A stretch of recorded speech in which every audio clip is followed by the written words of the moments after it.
Maryland Medical Cannabis Commission. And that's a lot to say in one, one word there, Mr. Will. So, Mr. Will, before we get started, tell us a little bit about yourself and how long you've been with the state.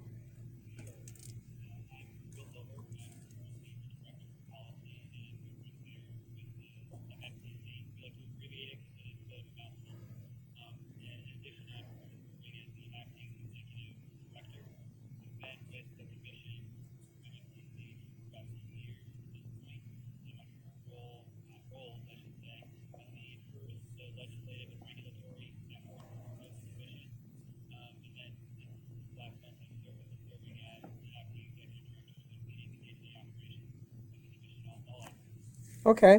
And so, for folks who are maybe for the first time hearing about the commission, let's just give them a little idea of what the commission is and what its goal and objectives is.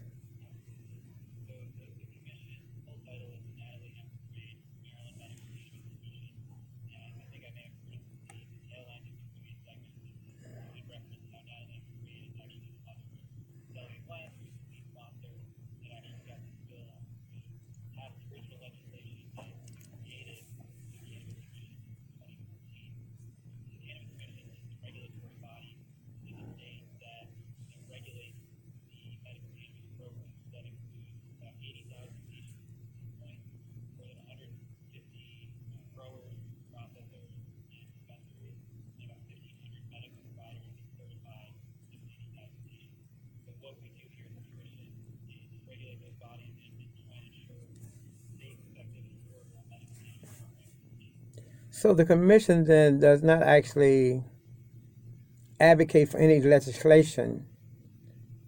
You're not a government entity, so you're not going to Maryland General Assembly advocating for the laws. You just try to make sure the laws are being implemented fairly. That. Mm-hmm. Okay.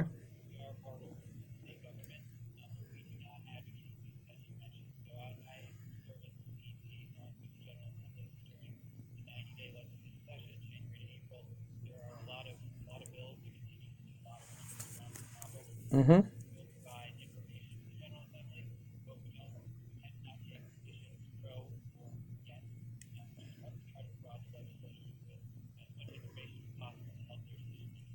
Now, you did mention that Delegate Glenn led the effort to get the bills passed in 2014. Now, that's about going on now, 5 years ago, I guess. So, it took several years before all the working parts that you mentioned, the growers, the processors, the dispensaries, and maybe we could spend a couple of minutes on some of those things. The differences between being a grower and a processor.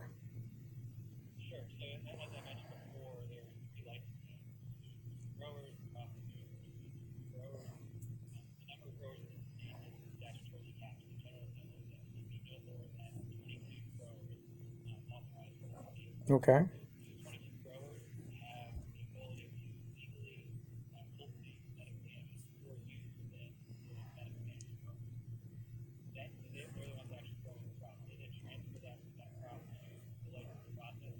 Mm-hmm.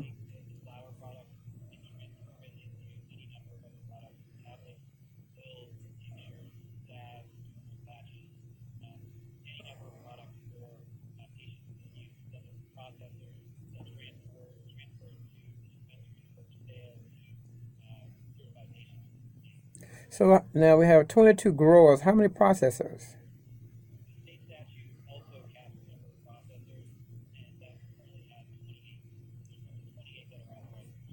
Okay, so once we get 22 growers, we're done with the growers, no more.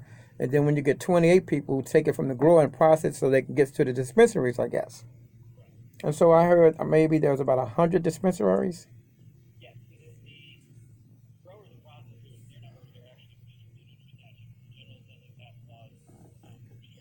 Mm-hmm.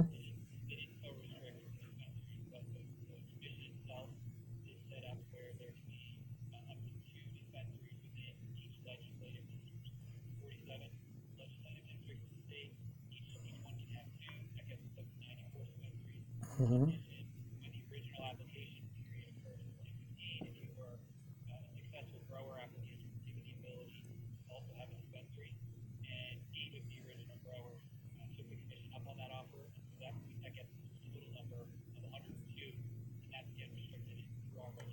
Yeah, that was my next question. Can a grower be a processor and can they be a dispensary?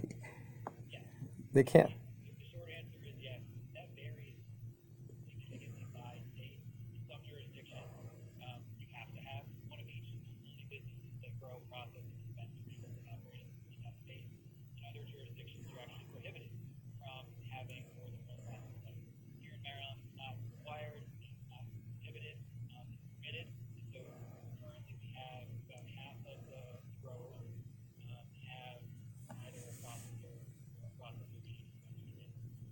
Folks, this is Lou Fields with BDX Live. We're talking to Mr. Will Tilburg from the Maryland Medical Cannabis Commission. He serves dual roles, Director of Public Policy as well as Acting Director currently. And we're just trying to get some of the foundational information out. And we're going to continue a series of shows on this topic.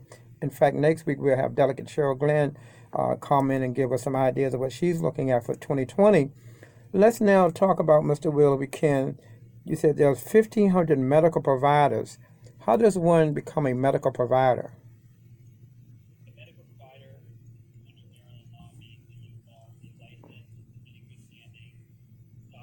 Mm-hmm. Mm-hmm. Mm-hmm.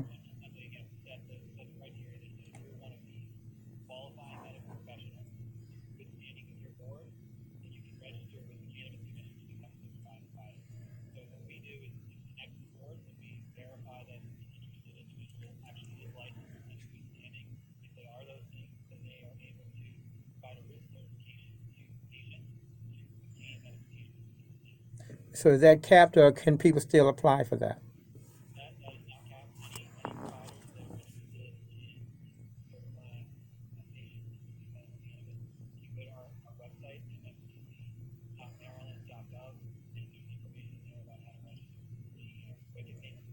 You know, and I think the website is the best place to go because that's where I went. And in fact, that's how I found out about you folks.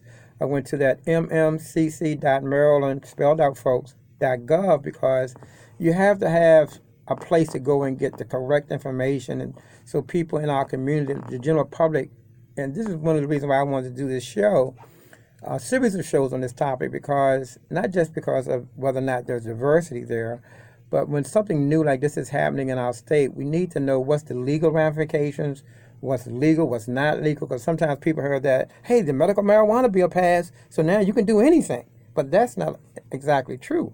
There are still some limitations on what you can and cannot do, even if you become, my next part, a patient. You said there were 80,000 patients. Let's talk about the patients. How does one become a patient?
And so the commission, you have to regulate all this stuff: the growers, processors, dispensaries, providers, and patients. Sounds like you need a staff of about 30 people over there.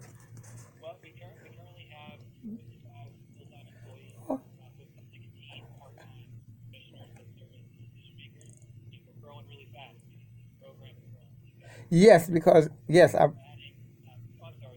No, no, you're adding. Go ahead. No, finish up. For anyone listening today that's interested in working in the space, we have another 10 to 15 jobs opening either currently or in the next few weeks for analytics, civic support, and call center. We're doing a lot of things. We're adding, want to add good folks.